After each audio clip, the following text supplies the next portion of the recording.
field summary and show you where your favorite drivers running. The number in parenthesis at the right side of their name is where they started. For example, Kenny Schrader started back in 6th spot. Ron Esau, now 6th, started back in 9th position.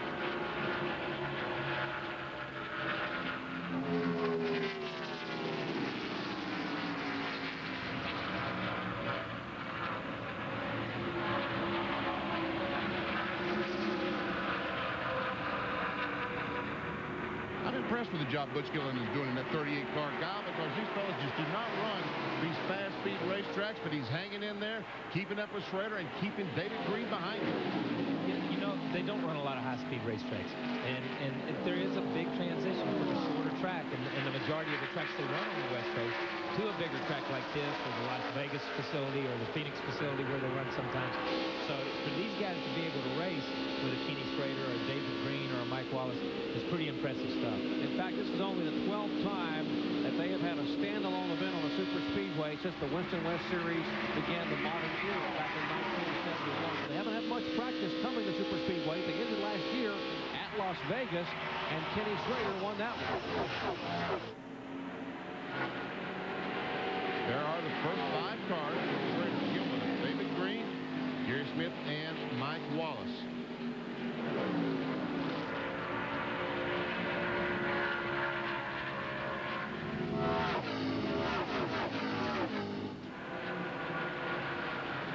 Second, third, and fourth on your screen, Gary Smith, second-generation driver. He's a Canadian, son of former Winston West Series titleist Roy Smith.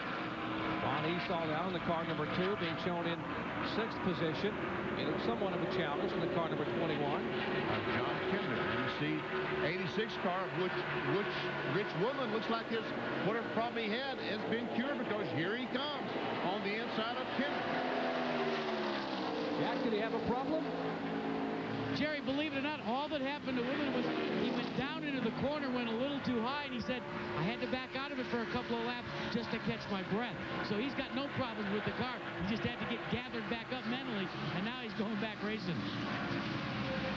Speaking of going racing, David Green getting a little racy there, looking for second position inside Gilliland, up to the left fender, and that's looking out the rear of that Ford Thunderbird of Butch Gilliland. He's got a Chevy Monte Carlo to his left rear quarter panel. Now left door, now door to door, and Green will try to take the spot. And Gary Smith is going to try to follow, and he does follow. He starts going down in turn 1 around 190 miles per hour. Folks, I know I don't realize it doesn't look that fast, but trust me, Kyle, you'll tell me it's 190, won't you? It's an easy 190, and that's a good example right there. As you saw the 96 car, David Green, come up off the corner on the outside, he should have been a little slower because he pitched the car off a little bit. But the 45 car, Smith, drafts right with him. They suck down the straightaway, and it shows how important the draft is here. So John Kinder, the 21 car, is going back by Rich Woodland, and he'll take over the position. Both those cars running in the top 10 as they get to halfway at the line. 50 laps down, 50 to go in a 200-mile sprint to debut the new California Speedway.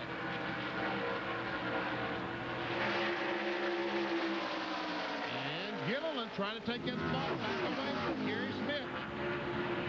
That's a third position down the back straightaway, 2,242 feet. That's the distance. And now a very wide turn 3, but irrespective of how wide it is, Kyle, when you only use one route, it doesn't give you a lot of room. It doesn't give you a lot of room at all. They're breaking it in where there's a little bit more than one groove there. Those two guys are used to racing with each other. They know each other. You know, it's not like, you know, racing against a Kenny Schrader or a David Green. You don't really know what that guy's going to do when you get there. But those two guys race with each other. They respect each other. And they gave each other room right there.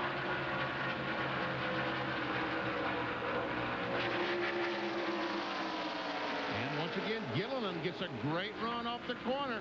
Thought about going by Smith, can't do it. Well,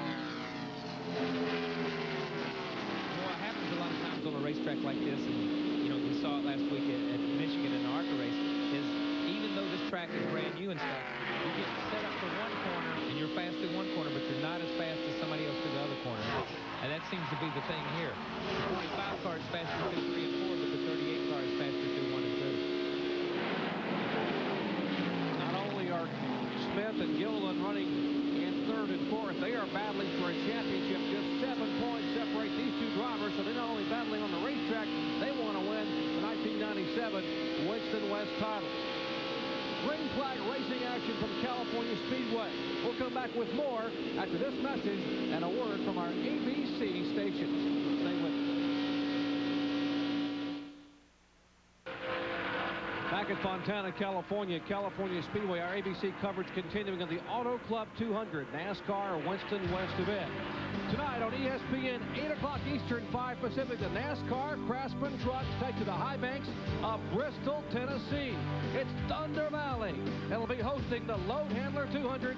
That is the NASCAR Craftsman Truck Series, 8 o'clock Eastern time. More Thunder tomorrow on ABC Sports. The Pontiac Nationals from National Trail Raceway in Columbus, Ohio. Top Fuel, Funny Car, and Pro Stock events. That's 1 o'clock Eastern, 12 Central, 3 Pacific.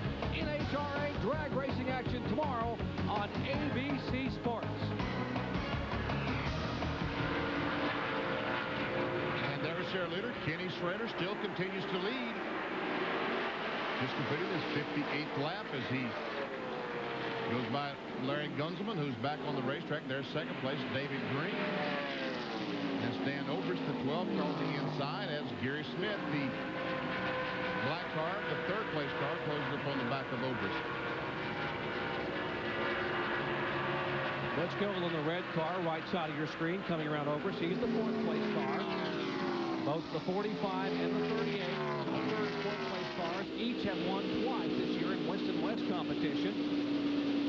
This being the 6th race of the season of the 14, which comprise the 1997 NASCAR Winston West Tour. And back in 5th position, Benny Parsons.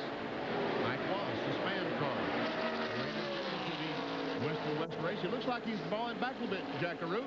Well, Benny, they have done the math, Mike Wallace's crew chief and his crew, and they feel by dropping back and running a little slower pace, they will be able to make it without having to come back on the pit road. Now, the caveat they've laid out is if they get a caution, they'll come in and take on some precious fuel. If not, they said, we're just going to try and cruise control in 5th place and wait for 10 laps to go and see how much we've got left to cut them loose. Let's check in with Bill Weber. Bill? Well, Jack, hammer down for a couple of guys. The 38 of Butch Gilliland, he cannot go the distance. They stopped on lap 25, so they know they're going to need to stop again. Now, the same story is also in effect for Gary Smith of the 45 car. They stopped on lap 38. They definitely cannot reach the end. So they'll try and put as much distance around this track as fast as they can, and then hope that the brakes fall for them. They'll need a big opportunity if the caution comes out. Kyle Petty, you got to wonder, 60 laps on a 2-mile racetrack, that's 120 miles. You'd be getting awfully good gas mileage even if you backed out of it to make it that far. You'd be getting incredible fuel mileage. You know, last week, we did the same thing last week at Michigan. I didn't see anybody doing it last week at Michigan. So unless the fuel's a lot better here on the West Coast, and emissions are a lot better here on the West Coast, I don't see it happening today either. All right, that's the man they're chasing right there, Ken Schrader. 5. Winston West starts in his career 3 wins. Very successful when he comes out to the West Coast to run the NASCAR Stock Car Series out here. And there he's second, third, and fourth. And that battle for third still rages on. Gary Smith, the 45 car, and Butch Gilliland. Talk about the Extreme Games down in San Diego. Gary Smith, the sponsor on his car, a game called Extreme J. They gave me one the other day, and I played with it all night.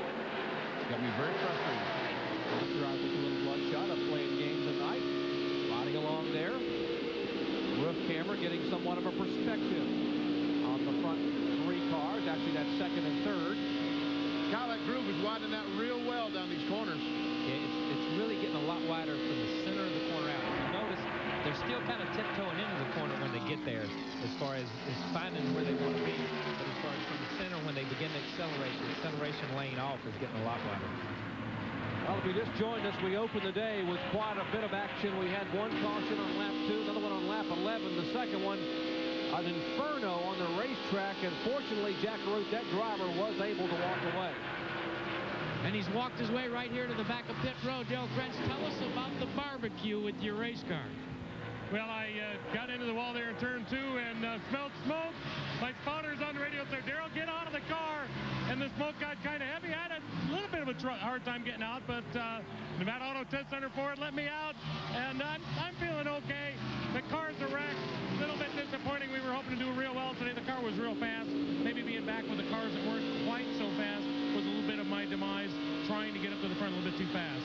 Talk about running against not only your peers, but also some of the Winston Cup regulars, and knowing as well that Winston Cup car owners are watching this race. What sort of pressure does it put on a Winston West regular like yourself? Well, of course, there's a lot of pressures to be noticed to run a good, consistent race, but at the same time, you also want to follow the Winston Cup regulars and learn from them. They take me to school every time I'm on the track. I was trying to follow the 91 car through traffic to see what he was doing, and you know, you always want to put on a good show and have a good outing for them, and as well as my car owner, Ed Olier and Lee, they're in the pits rooting me on and hoping that we can go somewhere with this Winston West deal, and today we just wasn't our day. Well, Jerry, he went to school, maybe not for the full session, but he did get an education. Indeed, Jack Arute, we're talking about impressing some people. We call this the Opportunity 200. Benny, there's an audition going on right now for third position. Sure is. Butch Gilliland and Gary Smith battling, and finally Butch Gilliland will take that spot away. You know, Darrell Smith that Jack Arute just talked to, you know one of his big fans is Colin Ray. Really? Yeah, the country singer. He lives up in Nevada where Colin Ray lives. Goes by his garage. Visit with him. Matter of fact, he sponsored him up in Sears Point a couple of years ago. There's a leader, Kenny Schrader. All right, 35 laps to go here in California as NASCAR, after a 9-year absence, has brought professional stock car racing back to sunny Southern California. Now, the 86 car obviously has had some contact, heavy smoke, some sheet metal damage on the right side of that machine as he makes his way down pit road, the Rich Woodland Jr. car. And they're going to have to do some serious work on this car, Kyle, to get him back on the racetrack. Yeah, we didn't see it happen, or where it was. Maybe Jackie Arute knows what's going on. I don't think the crew even knows what's going on. It's obvious, Kyle, that he's gotten into the wall on the outside, but it's also quite obvious that there's been a lot of oil sprayed, and there's the signal now, and it's universal in racing. Forget it. Rich Woodland's day is done. He'll unstrap himself out of the cockpit. He'll be coming out. We'll find out from Rich just what caused all the damage on the right side of the car. Back to you. Well, you saw Jeff Shen wave that possibly the damage too heavy. Here's Culver down pit road. Kevin Culver, who erupted an engine yesterday, had to borrow an engine from Dan Obrus this morning to get this car in the field, and now he comes down. Gotta wonder, this has to be an unscheduled stop. As they go to work on the Culver car, they're still working up pit road, and now the 81 car has had some heavy impact, and the caution will come out for the 5th time today. And we heard a spotter tell his driver the car is sitting in the middle of the racetrack.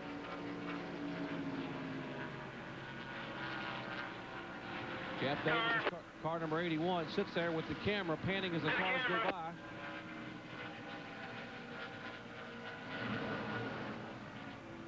And they tell the driver to stay put, to stay in the race car. And fans who aren't familiar with NASCAR racing may wonder why he doesn't just jump out of the car, Kyle. There's a good reason for that. Because these cars are still barreling off into the corner at 190 miles an hour, and you don't want to be there. You don't want to be standing in the middle of the racetrack then. If we can see what happened to the car number 81 of Jeff Davis.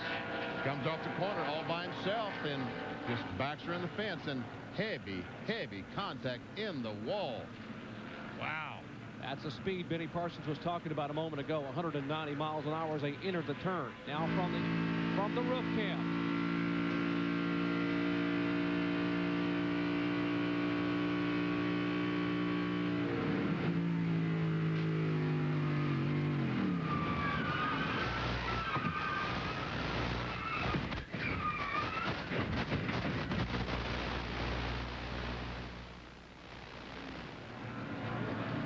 He got it loose, get it in the corner, and just never got it back.